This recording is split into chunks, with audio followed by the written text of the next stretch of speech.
অন্যদের তুলনায় আমার ভয় ডর বেশ কম। আমার না আছে ক্লান্তির ভয়, না আছে জিনভূত বা ডাকাতের ভয়। আমার এই ট্যুরটা ছিল সেইরকম একটা ট্যুর, স্মরণীয় ট্যুর। আমি টেকনাফ থেকে কাপ্তাই লেক ঘুরতে গিয়েছিলাম।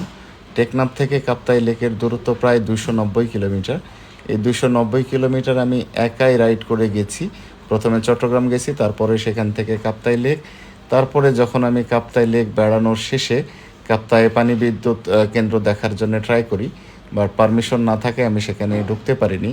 কিন্তু স্থানীয়দের কাছ থেকে যখন শুনলাম যে কাপ্তাই লেকের পাড় দিয়ে রাঙামাটি যাওয়ার এই যে রোডটা, এই রোডটা অসম্ভব সুন্দর, তখন আর নিজেকে আটকাতে পারিনি। আমি একাই বেরিয়ে পড়েছি পথে, এবং এক হাতে বাইক চালাচ্ছি আর আরেক হাতে হচ্ছে আমি ভিডিও করছি। যদিও এই কাজটা করা ঠিক না, কিন্তু আমি লোভ সামলাতে পারিনি। দেখেন যে কী সুন্দর চমৎকার রাস্তা, গাড়ি ঘোড়া নেই বললেই চলে। আছে শুধু হচ্ছে বাঁক, কিছুক্ষণ পর পরেই বাঁকা রাস্তা এবং হচ্ছে উঁচু নিচু ঢালু পাড়। তো আমি সেই বাঁক রাস্তা বা উঁচু নিচু ঢালু পথ বেয়েই ছুটে চলছি রাঙামাটির পথে।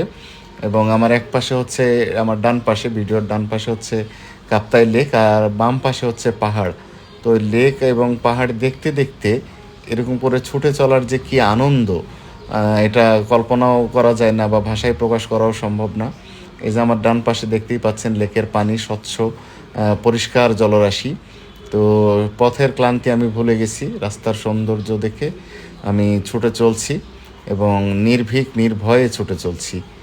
পথের আনন্দ আমাকে বরাবরই আন্দোলিত করে, তাই তো আমি ছুটে চলি বাংলার এই প্রান্ত থেকে ওই প্রান্ত। আর বাইক রাইডটা আমি সবসময় এনজয় করি। নিজের আলাদা কমফোর্ট থাকে, আলাদা স্বাধীনতা থাকে। সো কোনো ধরনের টায়ার্ডনেস আমাকে ফিল করতে হয় না, আমাকে কাবু করতে পারে না। আমি মনের আনন্দেই গান গাই, গান শুনি, এবং হচ্ছে পথ চলি। তো পাহাড়ের আঁকা বাঁকা পথ এবং পাহাড়ি জীবনযাত্রা দেখতে দেখতে চলার যে আনন্দ, এটা সত্যি অসাধারণ। অসাধারণ। আপনারাও ঘুরতে যাবেন। Thank you.